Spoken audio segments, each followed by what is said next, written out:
奇瑞瑞虎8冠军家族邀您收看高光时刻。一张杨通的照片，我把它送过来给您留个纪念。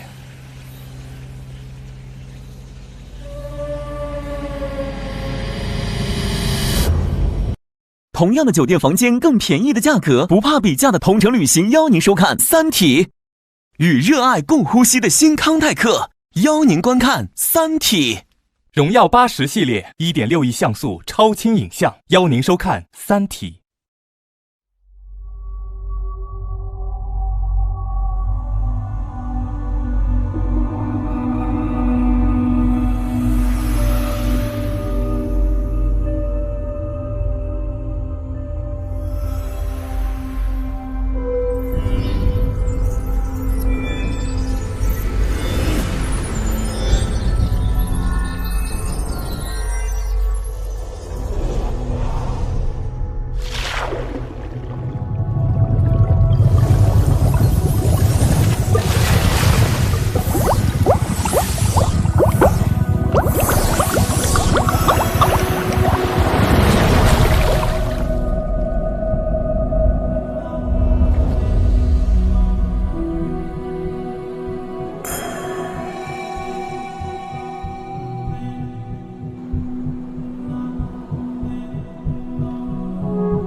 结婚多久了？8年了。孩子呢？7岁。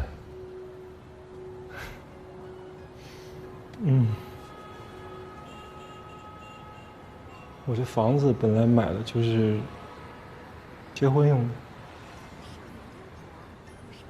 还以为他真的会走进家庭呢啊。杨东，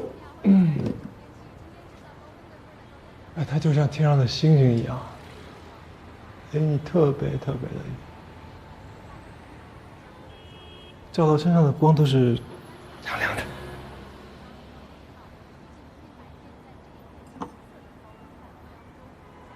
今天下午你离开之后，作战中心的人找我单独谈了，希望我能够加入科学边界组织。那你没有答应他？没有。太对了，我跟你讲，他们就是一群，自大的白痴，啊。他们好像做过一些调查。是啊，还是全世界范围的。那所以他们应该知道，有2个人跟科学边界没有任何的关系。杨东就是其中之一嘛。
博士，杨东他为什么会做出这样的选择？因为物理学不存在了。如果说物理学不存在的话，你现在松开手，你手里这本书应该飞在天上，而不是落在地上。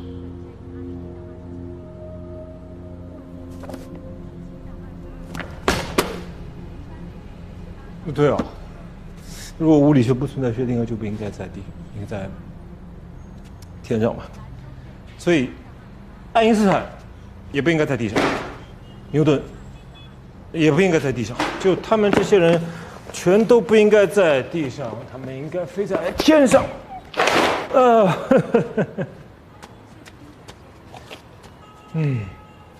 都在地上，会玩这个吗？会一点。我杨东特别喜欢，因为它让我们想起了加速器中的粒子对撞。帮我收一下。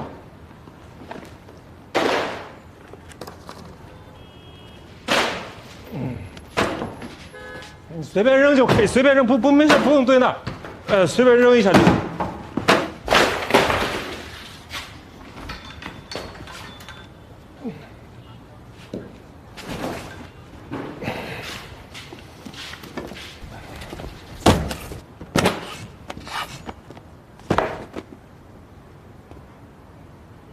那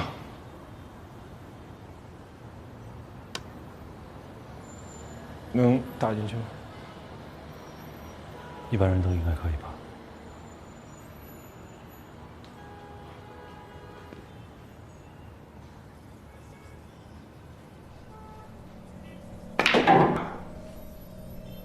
慢慢转个90度。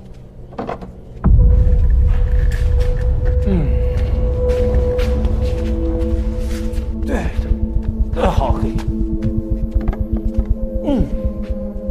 丁博士，这是干什么呀？再来。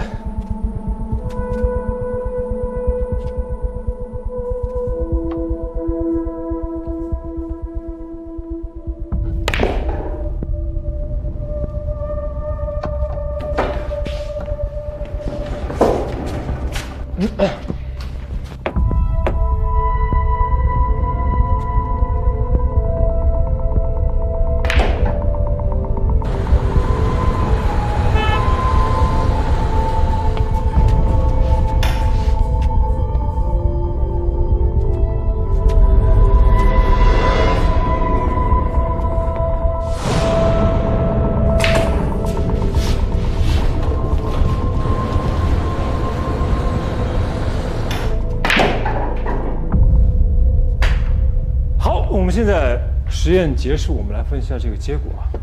我们一共进行了5次撞击实验嘛，前面4次都是在不同的位置、不同的时间，然后第5次跟第1次是在同样的位置，但是不同的时间。所以这样结果你不惊讶吗？5次撞击实验结果都一样啊。什么意思啊？我想请你用物理学的语言解释一下这样的结果。物理学的语言啊。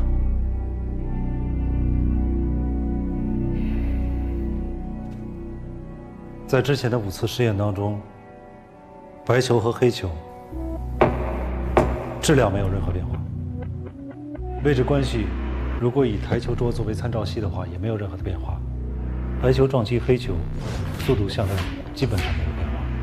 所以导致2个球在碰撞的时候产生的动量交换也没有变化，这就是为什么每一次黑球都可以打入洞中的原因。所以你现在发现了一个非常伟大的定律，就是物理规律在时间和空间上它是均匀的。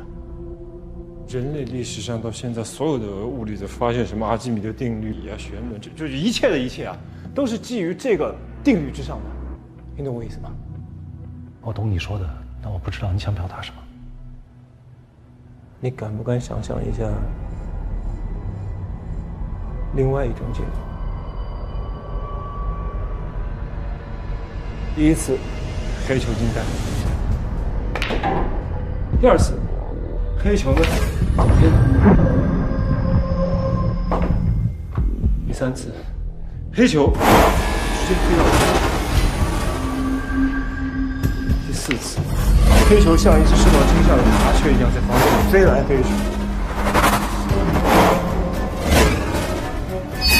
到第5次的时候呢，它以接近光速的速度飞出了这个桌子，打穿了墙壁，然后摆脱了地吸引力，直接飞出太阳系。就像阿西莫夫的科幻小说里写的。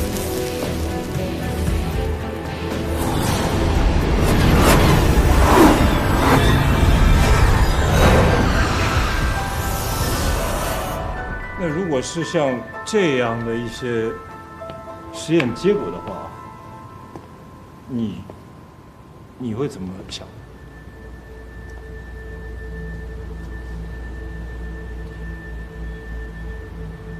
你和杨真都喜欢打台球，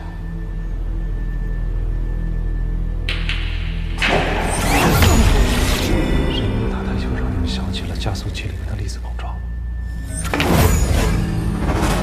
所以这样的事情真的发生了，在姚能的实验室里。 9点07分的第1次数据，10点22分的第2次数据，10点50分的第3次数据均不一致，与计算数据也不一致，实验失败。发生了，可这本来就是实验的一部分，对于实验来讲，这很正常。对，就实验而说，这数据不正常是正常的嘛，对吧？但这次不一样。 就我们回到台球啊，如果第4次它这个黑球像麻雀一样飞来飞去，然后第5次黑球飞出了太阳系，那这样的结果，如果我需要你来验证的话，你能用推论得出来吗？我是研究应用物理的，对于这些我不太懂，但是我觉得应该不可能。这是你发给死者的传真，这几份都是吗？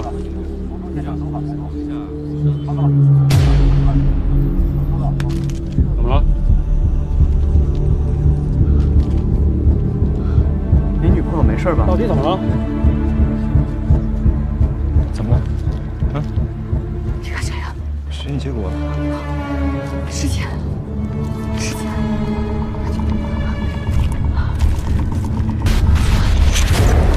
我能救你。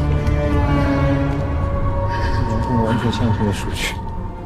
在他实验根本没有结束之前，已经交到了曼菲教授的手上，绝对不可能。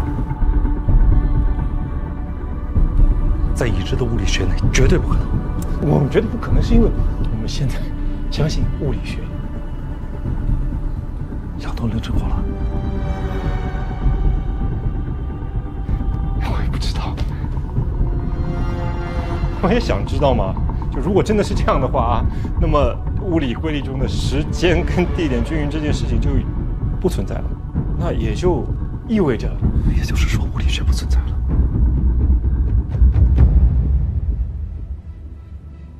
这对于前沿的理论探索会是一场巨大灾难。所以理论物理想要有所建树的话，它需要有一种执着的宗教信仰。 这也是为什么有人愿意相信射手和农场主的那个假说嘛。射手和农场主，这是科学边界的一套说法。对，就是反正那些不能证明也不能证伪的理论，其实说白了就是，就给人一点希望嘛。但这种希望有时候也可能会把人。 拖到深渊里，我一直觉得我好像抓住他们。或许你答应我求婚的话，实验就会顺利了。实验失败。哎，那你多测几次呗。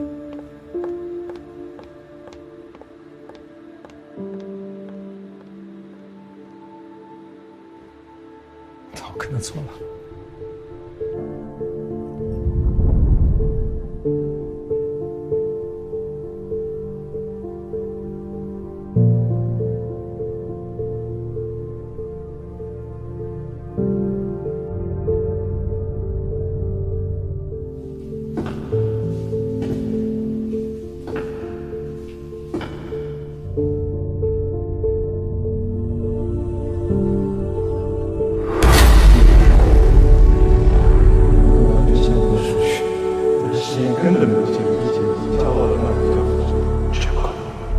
知的物理学里绝对不可能。我们觉得不可能，现在还相信物理学。物理学不存在。物理学不存在。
黄米香，入口糯，兔年怎能不思念？思念大黄米汤圆，邀您继续观看《三体》。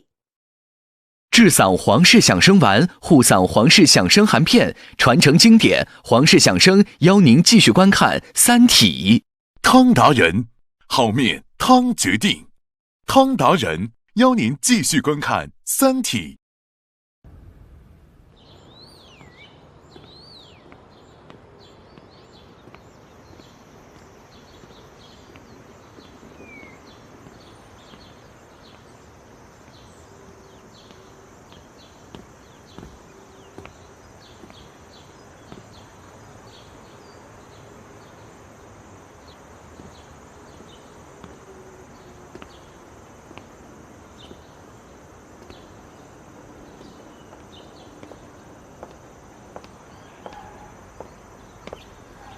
你好，欢迎你重新回到科学边界。打扰了。不，接到你的电话，我很高兴。你希望我能参加科学边界？我希望每个人都能参加，都来了解我们。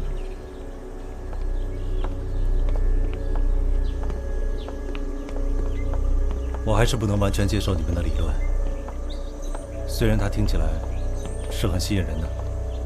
任何事物，在你开始怀疑并且想突破它的时候，是最吸引人的阶段。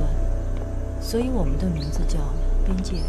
在这个地方能有这么大一个院子，主人一定不是一个普通人吧？这是我们一位会员的私宅，提供出来给我们做交流用。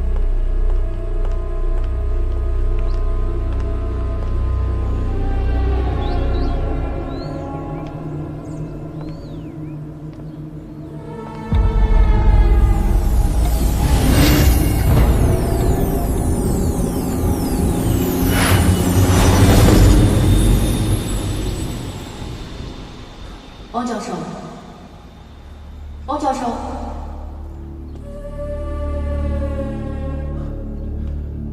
这位会员是研究量子纠缠的吧？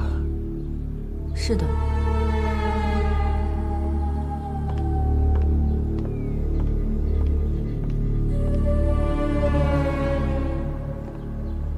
欢迎第一次来到科学边界的朋友。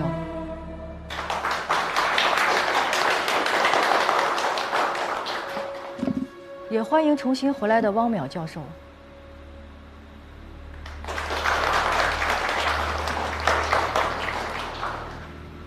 汪教授之前参与过我们的讨论，所以接下来，我想请你告诉大家，我们探讨的究竟是什么？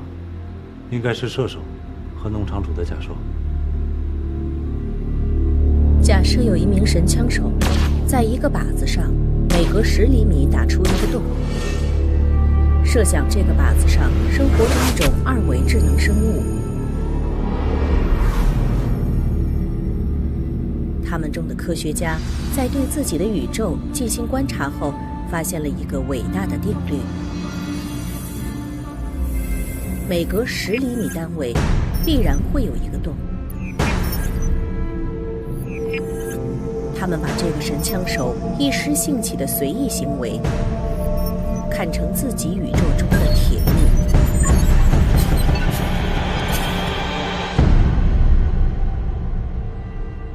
在2维世界的生物看来，那些每隔10厘米出现的洞，没准就是他们世界最伟大的神迹。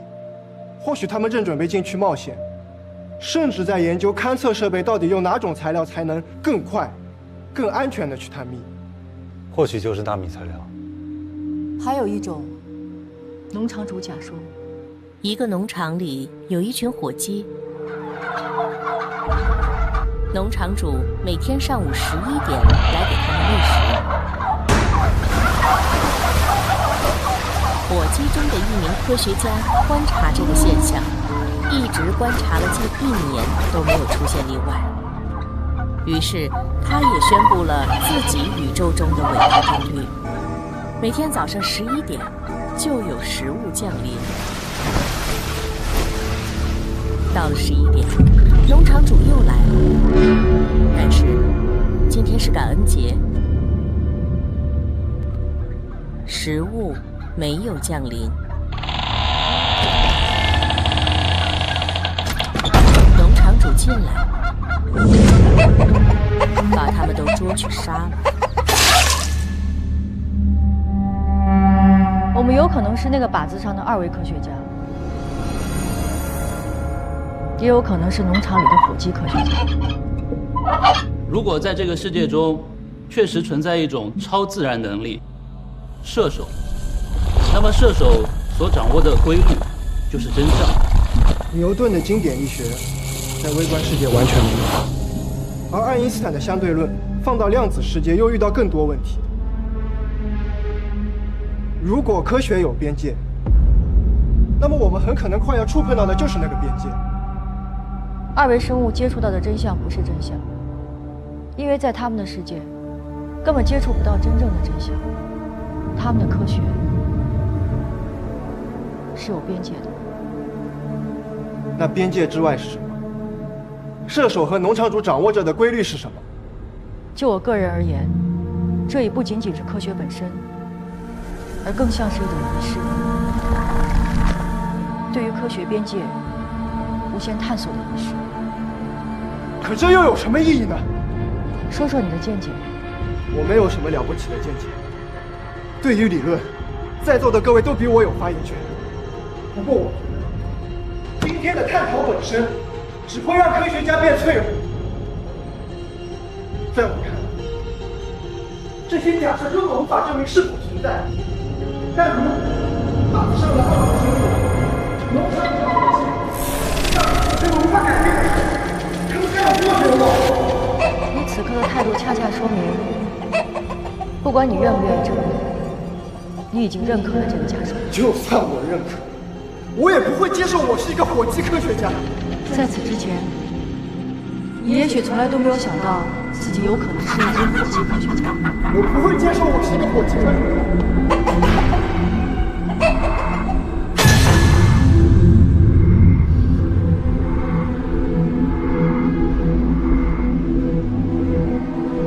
申博士，你有没有想过，这种说法是要杀死人的？农场里的火鸡本来就该在感恩节那天死去。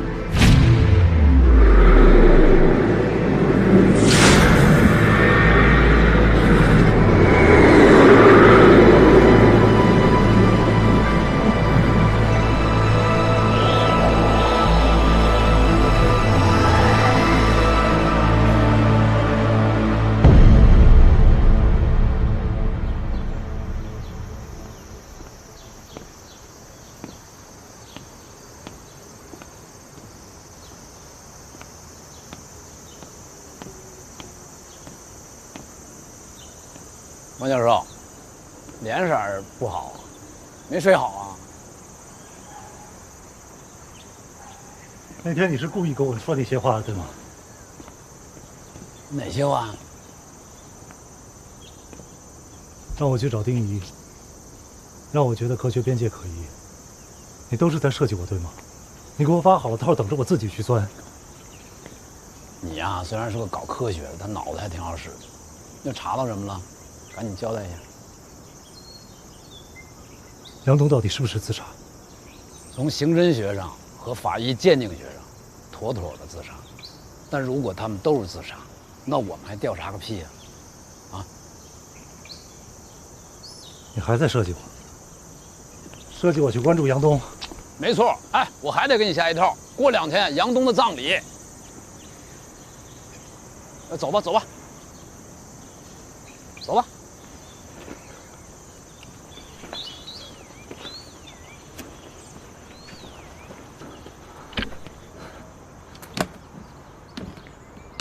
干嘛呀？开车送我下山。是我车吗？你就拽？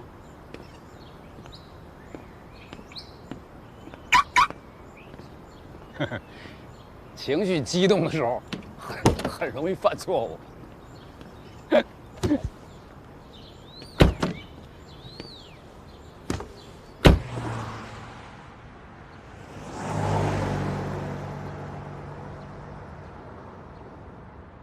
他去找了丁仪，又去找了申玉飞。别得意太早，这能说明什么呢？我敢打赌，他一定会出现在杨东的葬礼上。为什么？不为什么呀？我觉得这个汪淼很特殊啊。哎，老常，这都这么长时间了啊，就一个科学家自杀案，你这么大个作战中心，真的一无所获吗？你该跟我说说啊！你都把我调来有一段时间了，我这个作战中心所有的事情都要向你汇报吗？你就把科学家的案子给我查清楚就行了。行，放心，我就从汪淼这儿把这案子给你破了。但是，咱们俩说好的，你可别忘了，我停职的事儿，你得帮我解决了。我没帮你吗？你停了吗？你在我这儿不干得好好的吗？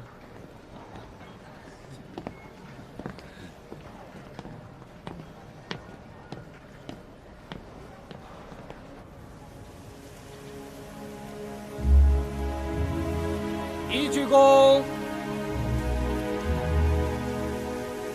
再鞠躬，3鞠躬，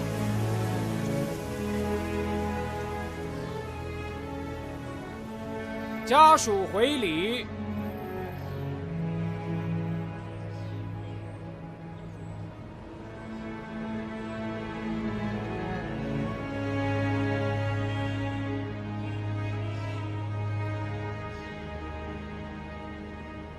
叶老师，您节哀。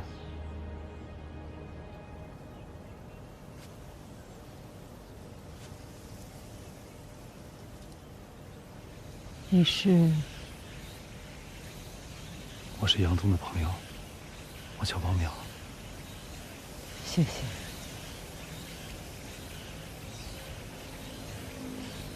你也是研究弦理论的？哦，不是。我是研究纳米的，应用物理。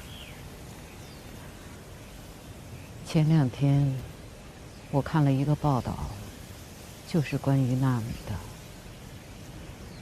说的是一种超强度纳米材料，叫飞刃。那个就是我们现在这个实验室研究的方向。很大胆，很有前瞻性。您过奖了，叶老师。哦，前些天在良乡超弦模型验证试验那天，刚巧拍了一张杨东的照片，我把它送过来给您留个纪念。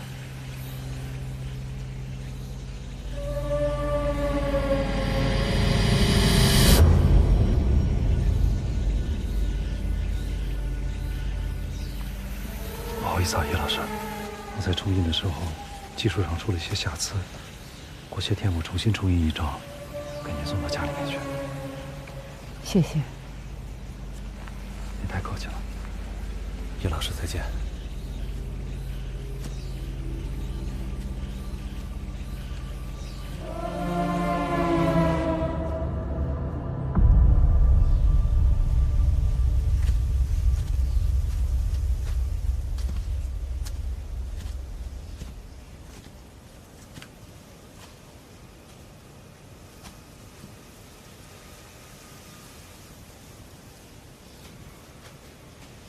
一身黑挺帅呀。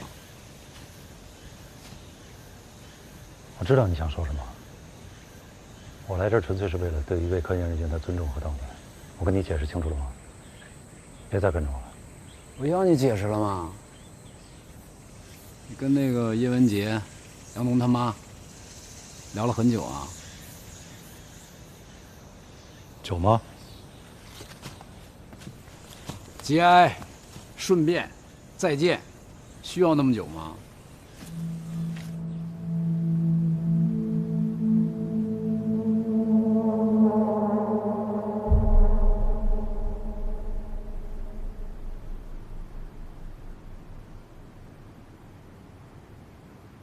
什么东西啊？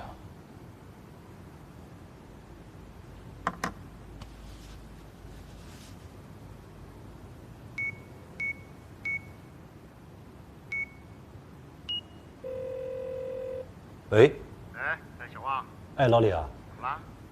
哎，什么情况啊？我让你帮我洗那一卷照片，你机器是不是有什么问题啊？为什么照片上面全都带码啊？这不可能啊！哎，别的客户没说过这个情况啊，是不是你底片的事儿啊？等会儿啊。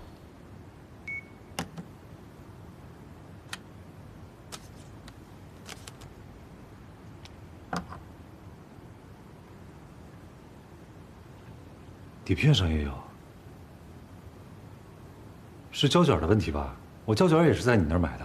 不能吧？哎，你相机的问题吧？会不会是调色计时窗了？不是，你什么机器啊？我徕卡呀，1988年的 M2，全机械手动的。哟，那可是好玩意儿啊！你可真舍得啊？不对呀，你这款机器应该没有计时功能。不是，就算有计时器的话，它也不可能出现在照片的正中间啊。那我就不知道了，要不你再查查？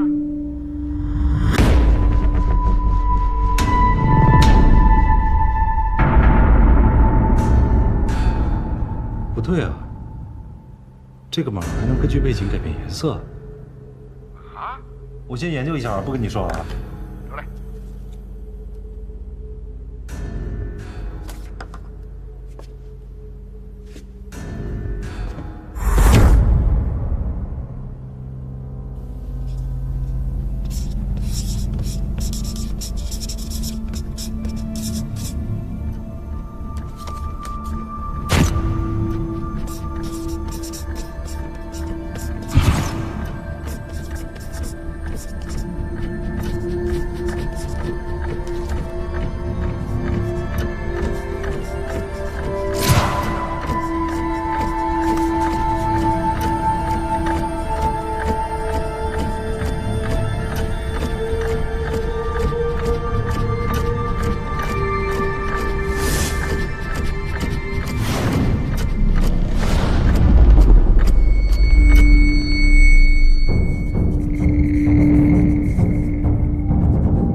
24个小时。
187个小时。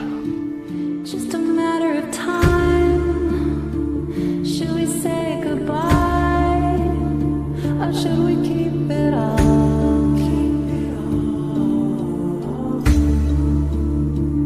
It's a beautiful lie. You can make it true if you want to. With the cost of all.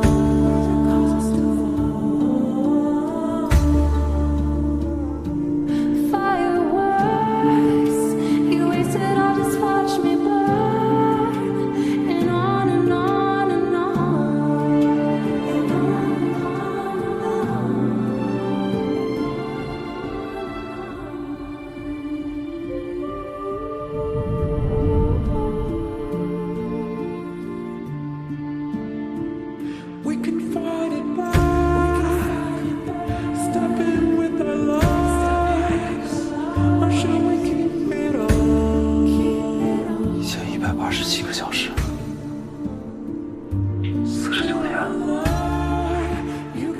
10年之后发生怎么样？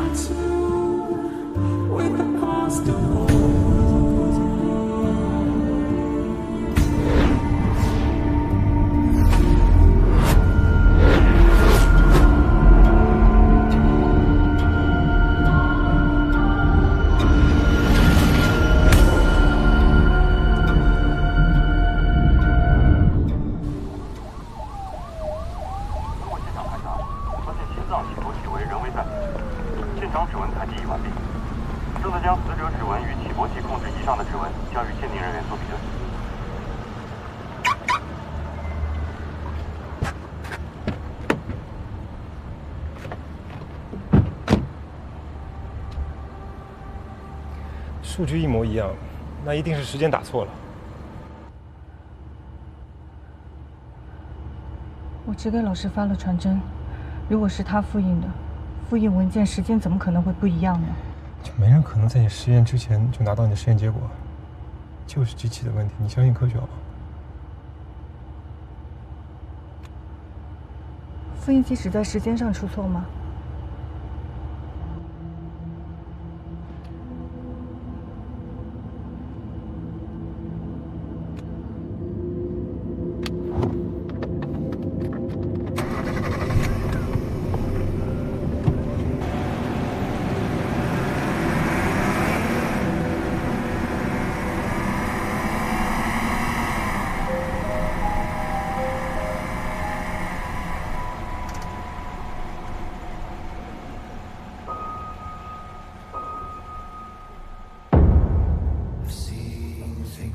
？Your people won't believe. Soon my planet will vanish. I know in the future your people would think. Soon your planet will be punished. I've seen things your people wouldn't believe. Soon my planet will vanish. I know in the future your people